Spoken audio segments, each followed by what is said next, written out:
po ako ngayon sa Heritage Village, Vigan City.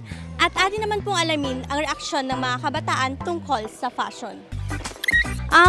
Do you believe na kung anong forma ng kabataan ngayon, dun pinapakita yung ugali? Hindi naman siguro kasi yung form outside manifestation lang ngayon. Well, in a way, yes, nagre-reflect siya ng culture ngayon. Pero mas importante pa rin na hindi natin i-judge yung look ng kabataan base dun sa suot nila. Ano yan? So, the way you dress, anong klase kang tao? I mean, yung character mo. Well, may mga, di ba, may mga subculture kasi yung kabataan ngayon. Kunwari, may mga emo kids, may mga hipsters, may mga jejemon. Yung ganun, well, in a way, nagmamanifest yung ugali ng kabataan. Depende dun sa suot nila. Pero at the end of the day, tingnan pa rin natin kung ano yung pag-uugali nila. Ano lang yun, understanding lang kung ang tawag dito. Kailangan lang natin kilalanin yung kabataan bago natin i-judge kung anong suot nila. Natakot? Ate! Do you believe na yung mga kabataan ngayon, kung ano yung forma nila, nakikita doon yung ugali? Yes, I believe. Kasi yung ibang mga batang tulad natin, yung iba hindi nakikinig sa mga parents nila. So, iba, they just run away. Nagre-reflect daw po sa forma kung ano yung ugali ng mga kabataan ngayon. Thank you! Nagre-reflect ba sa suot ng mga kabataan ngayon? Depende ba yun sa mood or nasa ugali ba yun? Depende kasi sa sitwasyon mo eh. Kunyari, gusto mo yung simple ka lang, go ka kasi masaya ka doon. Follow-up question. Anong kulay ang hair mo? Brilliant, light blonde. Light blonde daw. Para sa mga gusto magpakulay ng light blonde, o ganito yung effect. Nakikita po ba yung pagiging rebelde ng mga kabataan ngayon in terms of fashion? Depende na lang sa mga pananaw ng bata yun. Kasi ano naman kasi yan eh. Pag sa pananamit, depende rin sa paligid natin. Siyempre, kailangan natin mag-adjust depende sa lugar, di ba? Kailangan naman magsuot tayo ng barong kung ang suot ng mga kasama natin eh, naka-short sila, di ba? Yun lang yan. Thank you. Depende daw. Tsaka sa okasyon na rin. Depende daw. Alangan naman daw magsuot kayo ng barong kung yung mga kasama nyo naka-shorts. Tama nga naman si kuya. Alangan naman kung kasalang pupuntahan nyo magsushorts, di ba? Ay, excuse me. Nare-reflect ba sa pananamit yung ugali ng isang tao? Depende yun eh. Pagka makulay yung damit, ibig sabihin makulay yung buhay ng isang tao. Nakikita ba sa forma yung ugali, nakikita ba sa forma ng mga bata? Hindi po. Bakit naman? Ewan. Ewan daw niya. Paano yung mga nagre-rebelde? Nakikita rin ba sa forma? Pwede. Narinig naman po natin ang iba't ibang opinyon at reaksyon ng mga kabataan tungkol sa fashion. Depende pa rin po talaga sa tao kung paano siya manamit at kung paano po niya tanggapin ang pananamit ng ibang tao. Hanggang sa susunod po na episode ng Youth Beat, abangan po ninyo at ito po ang inyong Ate Bebs, ang pambansang Kabi. Hey guys! Nandito ako ngayon para sa isang surprise visit sa isang kabataan na mahilig mag-collect ng fashionable items. Tara! Hello! Surprise! Oh, anong nandito? Anong kaguluhan to?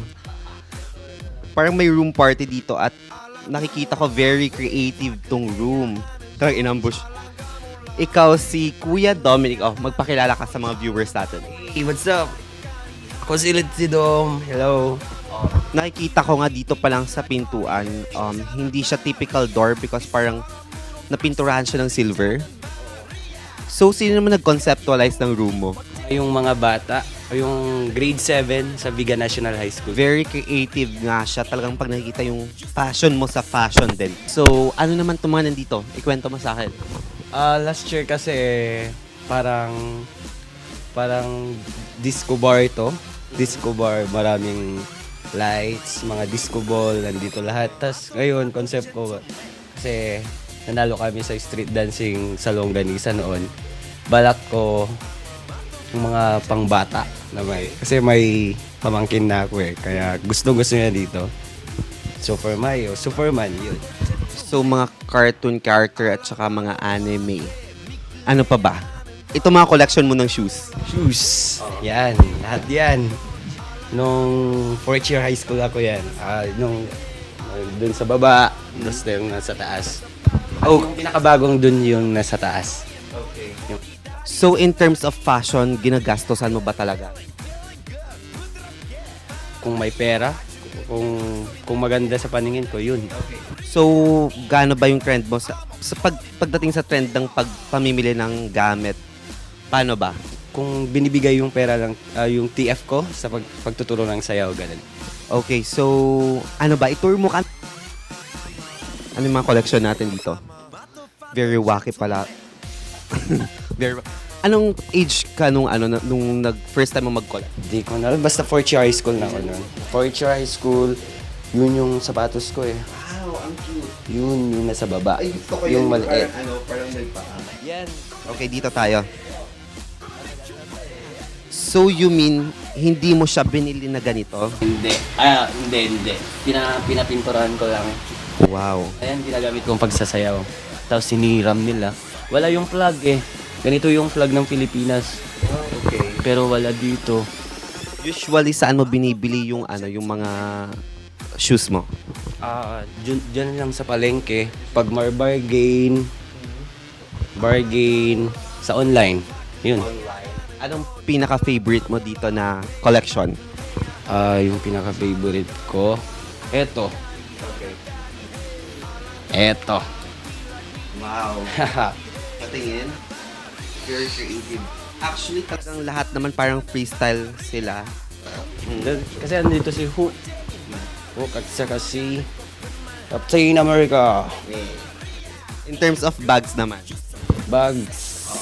Ang nagpagawa ko sa bag eh. Ganun. Ito yung favorite ko. Nakalagay dito yung DOM. Yung pangalan ko. Yung first champion ko sa street dancing. First, mga 1.8 ata to. 1.8, pero parang may remembrance naman ako. So, freestyle ka ba pag in terms of fashion? Oo. Wala kang sinusunod na trend or... Wala. But still, nasa kung ano yung uso, nandun ka. Kasi, syempre naman.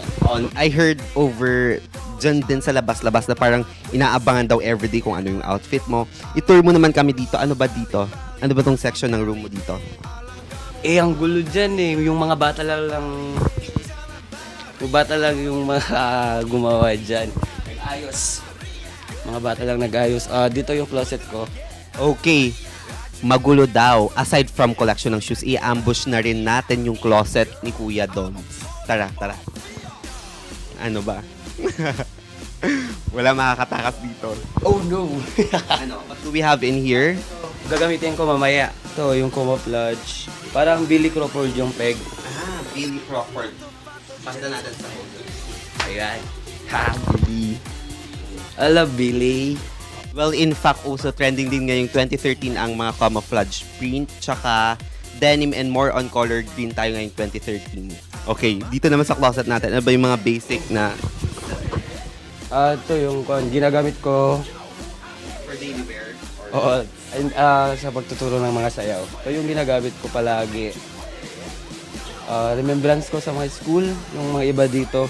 Pero yung mga iba yung gamit sa kabilang bahay. Ito sa kabila, yung mga pants, pero yung ginagamit ko lang pang sayaw yung nandito. Yung sa taas, yung hammer carrots, yung carrots ko dito. Tapos yung mga cups, wala na dito eh, nasa kabila. In terms of mix matching of clothes, ano ba yung i-recommend mo sa ating mga viewer? Kung plain yung nasa taas, plain, tapos yung baba, pwede rin mag-colored. Colored, tapos yung kung gusto mo na mag-rugged type, o lagyan mo lang ng style ng mga pants. Sige. Basta, trip nyo lang.